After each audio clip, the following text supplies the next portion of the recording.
The silence before the thunder. It was exactly 02:14 hours in Caracas.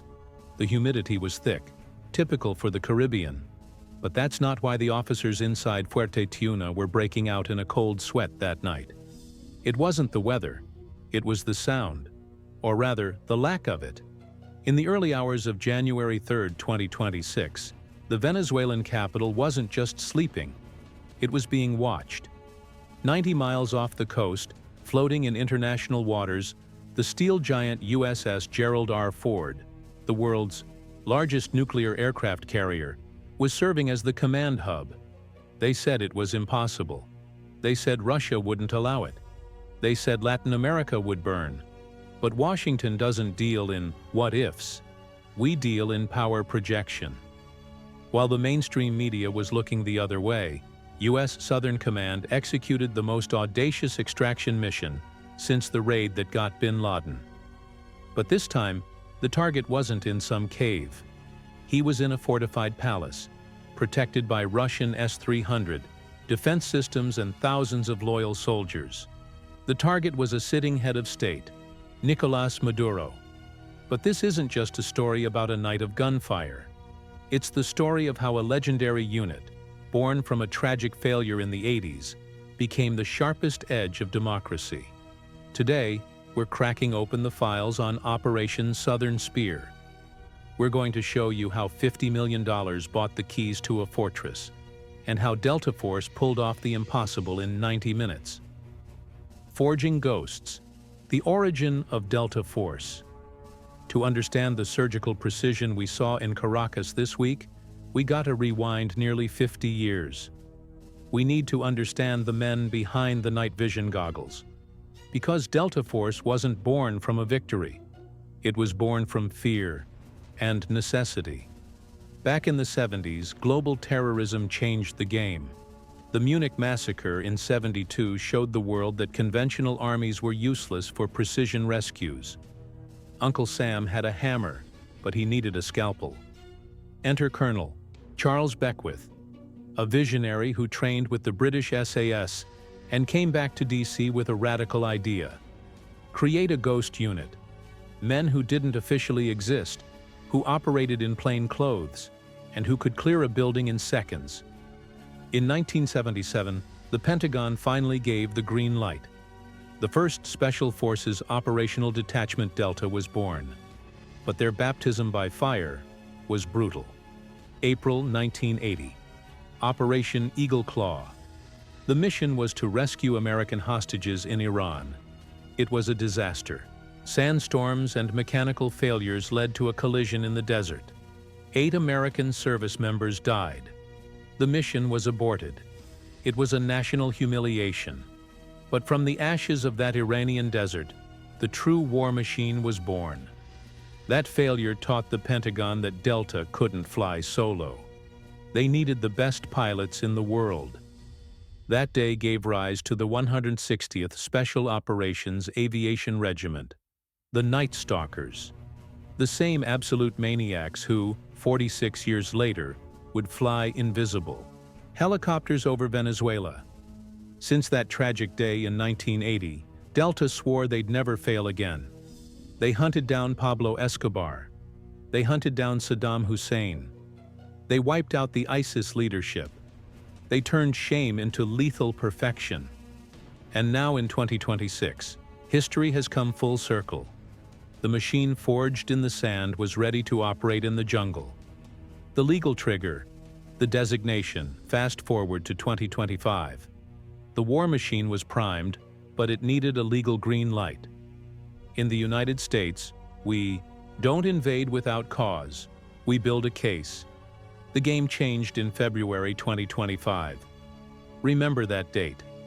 The State Department, under the new directive of the Trump administration, updated its list of foreign terrorist organizations.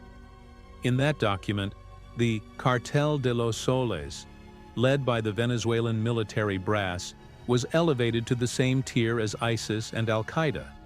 That wasn't just red tape. That was a death warrant. Under the Patriot Act, hitting a cartel is law enforcement. Hitting a terrorist organization is war. The president didn't need to ask Congress for permission anymore. From that moment on, Maduro lost his diplomatic immunity.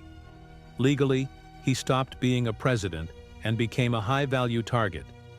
The bounty doubled to $50 million. The war on drugs had just become a matter of national security. The naval siege, Operation Southern Spear. With the law on our side, Southcom initiated the practical phase. Operation Southern Spear. The strategy was simple: suffocation. You don't capture a king while he's got gold to pay his guards. You drain the vault first. Between August and December 2025, the Caribbean turned into a hunting ground. MQ-9 Reaper drones monitored the routes 24/7. More than 20 go-fast boats and semi-submersibles were sent to the bottom of the ocean. The Pentagon called it interdiction. Caracas called it piracy. But it worked. The cash stopped flowing to the Venezuelan generals. Loyalty started to crack. Meanwhile, on the global chessboard, Maduro's allies watched helplessly. Russia sent spy ships and Wagner mercenaries, but our electronic superiority left them blind. China, pragmatic as always, got the memo from Washington. Stay out of it, and your oil investments are safe. Beijing backed off. In Brazil, the government called emergency meetings, fearing chaos at the border, but they knew they couldn't intervene. The path was clear. The noose was tight. The betrayal and the intel. An airstrike is easy. A human extraction is a logistical nightmare.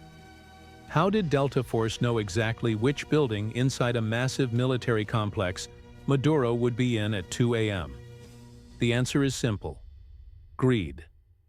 With the cartel's economy choked off by our ships, that $50 million bounty shined pretty bright. Intel sources confirmed the location didn't come from satellites. It came from the inside. Someone very close to the top, seeing the end of the regime, decided to sell the keys to the kingdom. In December, Trump gave the final warning, on TV. We know where the bad guys live. Maduro, paranoid, left the Miraflores palace and hid in the bunker at Fuerte Tiuna. He thought he was safe behind concrete walls and anti-aircraft batteries. Little did he know, he was just cornering himself in the perfect spot for Delta Force. The night of the extraction. Smash and grab. January 3rd. The code Jackpot is beamed from the USS Gerald R. Ford. The operation was a symphony of controlled destruction.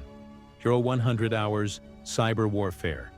The NSA kills the lights in Caracas. The air defense system goes blind. C-130 hours. Distraction. F-35 fighters break the sound barrier to the north, drawing all eyes and guns to the sky. C-145 hours. The insertion.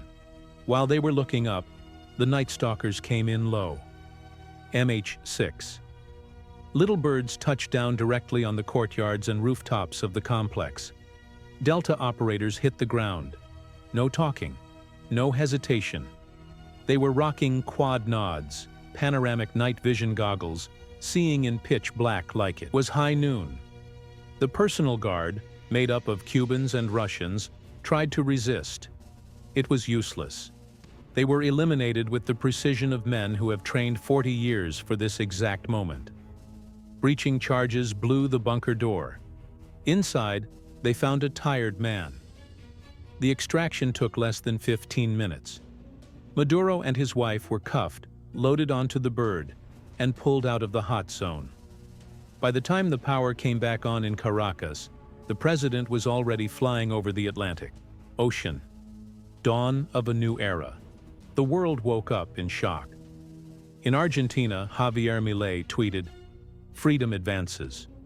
In Brazil, the army rushed to the border.